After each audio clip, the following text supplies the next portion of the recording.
So I beat FF7 Rebirth. Ends really strong.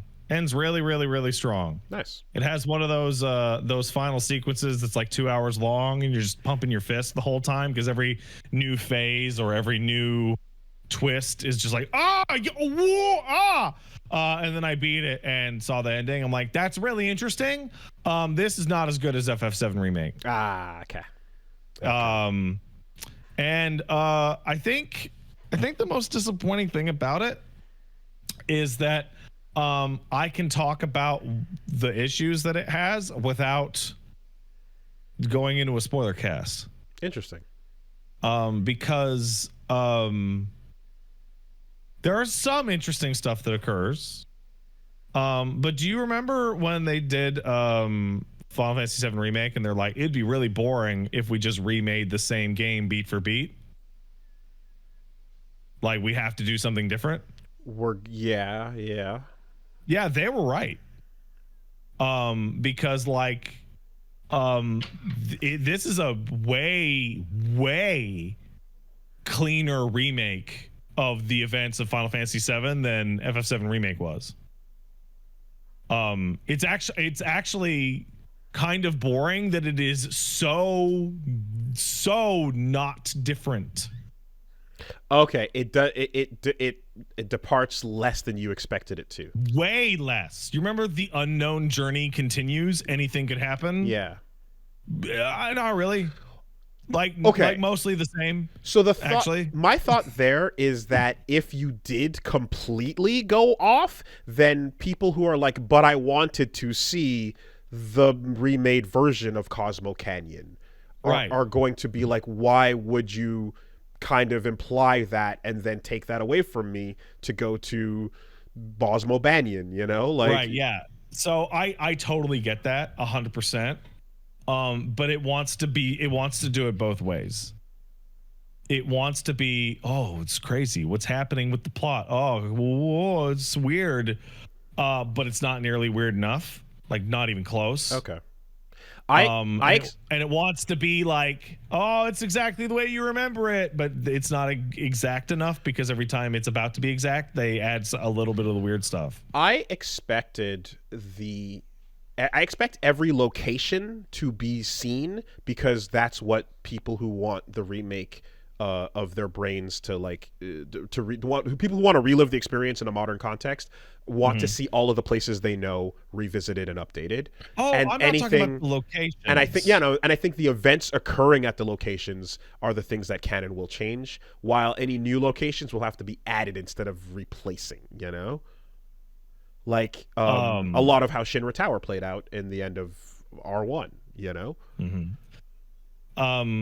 So you were okay. So like let me put it this way: the whole of FF7 remake, there was like a mystery, and there was like, what's going on? What could happen? That's just not here. It's just not. It's very front loaded and back loaded. Okay. Like, it's very bookended by the new stuff. And I think it's to its massive detriment. Okay. Yeah, I guess I'm curious, but I mean, we'll see. Because, like, for example, if you were to tell me, like, let's say we just carbon copied and put FF7R1 again as like a reference point here. Like, if we were to be like, all right, so plate drops, and then we actually just never go to Shinra Tower at all, I'd be like, oh, what? Okay. I guess, but then you're sort of getting into 3.33 territory. And then the argument about, what exactly would have been better arises, because it's like, okay, so new things are good. New things are interesting when they're good, but if it does new shit and it's not good and you're like, oh, I actually really don't like that, then that's bad, and I think so. 3.33 is something where I'm like, hypothetically, the major diversion from what was expected, I'm okay with, but like if what fills in what I was wanted just feels shitty and lame, then I'm gonna hate that. So,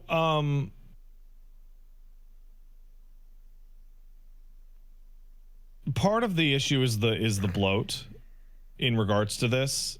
Your boutique story moments are actually really far apart, and then they, by and large, end up just being complete retreads of the exact same scenes you saw in the original. There's a minor spoiler that I'm considering sending to you for context, but I don't think I will. I'd prefer not. Yeah. Thanks. But you repeatedly run into a situation in which you're like, oh, we're switching over to the new stuff, and then it ends within like 2 minutes. Okay. Like actually 2 minutes. Okay. And you're like, I think I can. I think I can. Okay. Infer. Yeah. Okay. And you're like, okay, well, now we're going to go back to 16 hours of Costa del Sol and hanging out with Johnny and all that stuff. And you're like, when am I going to get back to the new stuff? This is another kind of like we're just talking about how Elden Ring DLC has to handle all types of players and builds and satisfy everybody. Like FF7, not R1 but R2, has a similarly really tall order. Totally. I think they did this in a strange order. I think if FF7 Remake was mostly on the level, but with a couple bits of weirdness, 1.0, and then this game blew it. Yeah, basically just copied the whole template from 1.0, 2.0. And then each game onward became weirder and further apart. Yep. That would be one thing. But right now, the first game is way weirder than the second one, which makes the second one feel much less interesting. I see. The second one is more of a nostalgia trip than it is its own thing. Because I can see one being an experience where, for example, Punch Mom playing through that and then going back to the first game, going back to the original FF7. It was like, oh, you can kind of see, like, okay, this is the original experience for the most part. And if you're somebody who's like, I actually don't want or care about any of the new stuff, I just want a remake of the original thing and I want it pretty much untouched, you can't avoid new shit, but you're getting enough of your itch scratched that you can be like, all right, fine. And then there's fucking plot ghosts, you know? Yeah. And if if you're a new audience member, then you're able to just take it at face value. You can take this one a lot more at face value than Remake. Which, like, I'm very torn because I'm way into all the weird time ghost shit. Yeah. I love that shit. I love it. After finishing Rebirth, I'm like, they should have just made them straight up remakes, because me being disappointed they couldn't go farther is actually way worse than just being faithful. Me being disappointed that it's just a 1-to-1 remake. Okay, yeah. So trying to, because they have to make it work for everybody, trying to solve all audiences. Like, interesting. It's really interesting because, like, when I beat Remake, I had my audience was pretty split on the remakeness of it as to whether or not they hated it or were down for the new stuff. It felt pretty 50-50. It doesn't feel 50-50 anymore. It feels like 60 or 70-30, where it's just like they should have done more. This is really weird to hear in contrast to the previous points about the bloat in some of those areas with side quests and Chadley based stuff. Because then you kind of go like, you're like, oh, if you just take the amount of time and if you redistribute some of this effort, redistribute it, you could probably get a full accurate like amount of like remake happening, have a stop point, and then a brand new bunch of shit back-ended if you wanted to, for example, like a literal walk into the light for the new content moment that just kept going. You know what? You know, Susie in the chat hey, Susie, that'd be Susie, the Sphere Hunter fan and friend of the show. She summed it up perfectly. at the end of remake, it says the unknown journey continues, and then the next part is 95% faithful to the original game. And again, because it kind of has to be for everybody, but perhaps the result should be 95% of that with all the extra thrown in versus 100%, and then we take it to 135% with some shit that's like, what? You know, it runs into a different problem because I feel like the promise the first game made to me was broken, and therefore I'm not taking the promise the second game is making to me in its ending very seriously as a result. Because the second game ends with, oh, what could happen? And I'm like, I think I actually know exactly what's going to happen, and it's not that interesting. I see. Okay. Yeah. Would you have preferred, or could it have played out like does that make any sense? Like almost what if there was a full accurate remake and now there's a Link go to the Dark World and here's all the new weird shit with a completely different things going on and a different playable character, and you know, all that, like having its that would have been really nice. Okay, that would have been nice. I'm about to say something that's going to come off really inflammatory, so I don't want people to take the examples I'm using as the level of quality. I want to just get to the core of the emotion. You almost never preface. That's crazy. This is going to come off much more inflammatory, but I just want that taste of that hyper-specific feeling. I do the prefacing. This is nuts. Okay. When I was playing Final Fantasy VII Remake, I was on board and I felt like I was watching Evangelion rebuild, right? To the point where they even specifically referenced that they had just watched the rebuild movies and they really liked them, right? When I'm playing through FF7 Rebirth and I expected it to be different, but it was actually the same exact thing again, I felt like I was watching The Force Awakens, where I was like excited for a totally different thing, and then it ended up being the exact same fucking thing again. Now, FF7 Rebirth is much better than The Force Awakens. But the energy of what you're getting the energy of like, oh, it really is the same again. Oh, okay. Okay. I'll have to see. As a result, I'm not really excited for the third game at all. Oh, wow. Oh, that's a huge negative then. This is a very like odd, considering overall you said there's a lot of cool shit that was happening. Yeah, absolutely. But to deflate the excitement is the ultimate negative. Well, because here's the thing: compliment. The most interesting things that happened to me in Final Fantasy VII happened in the first 2/3. Like in general, like in the original game. Like, I think the trip from Midgar to Nibelheim is way more interesting than Rocket Town to North Cave. And chasing after the huge materia and all that stuff.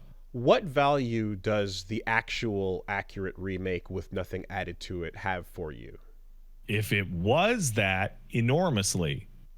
But it's not that.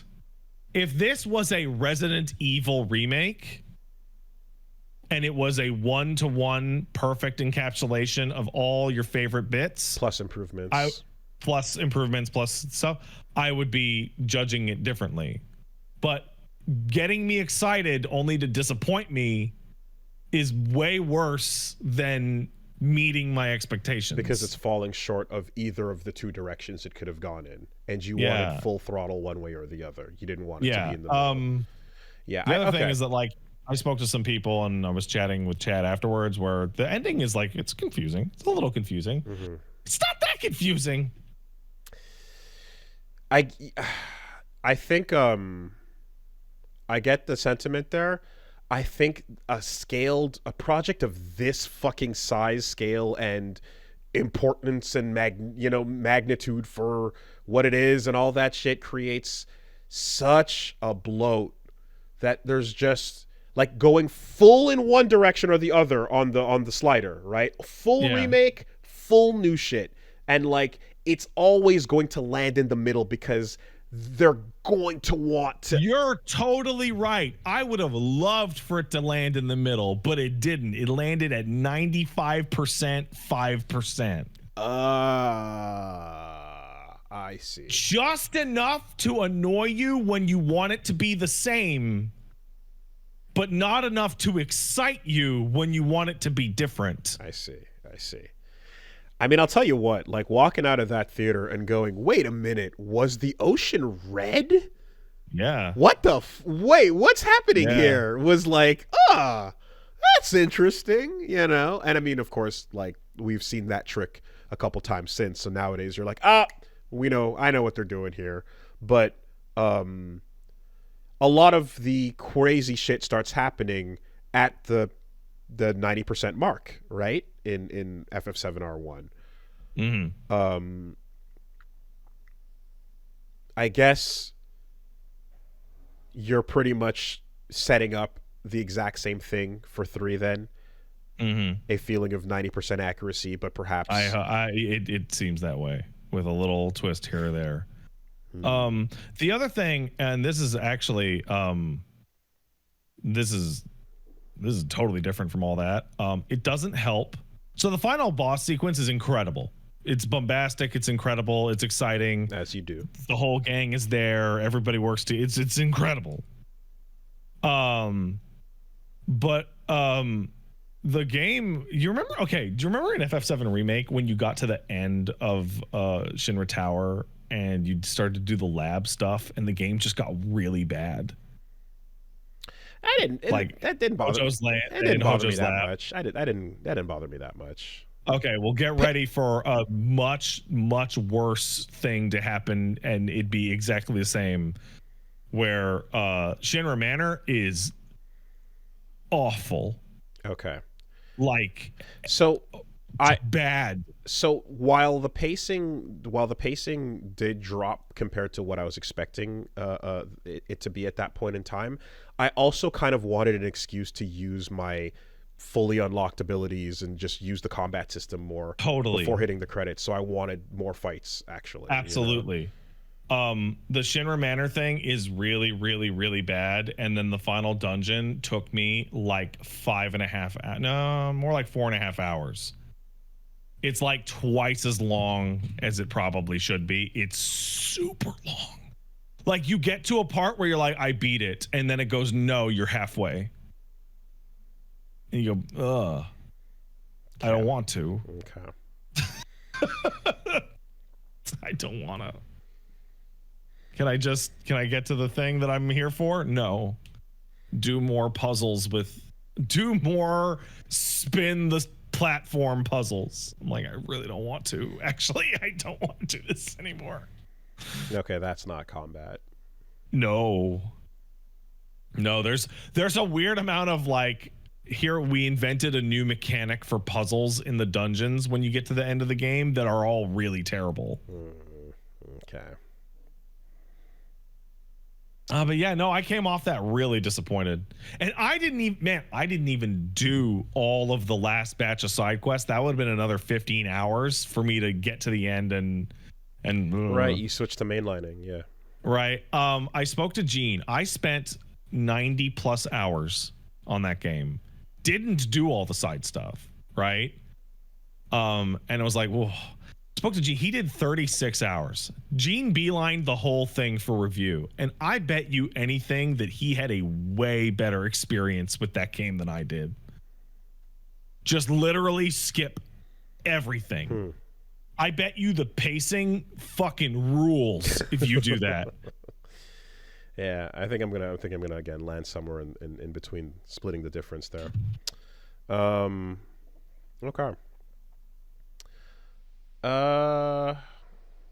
One last thing. It forces certain characters in your party for certain boss fights. That's rough if you don't like some of the characters in your party from a battle perspective. Okay. Like there's a character in that party that I really don't like to play as, and they're like, you will fight multiple boss fights as this character mandatorily. You're like, fuck, I really don't want to. Okay. Well, you have to.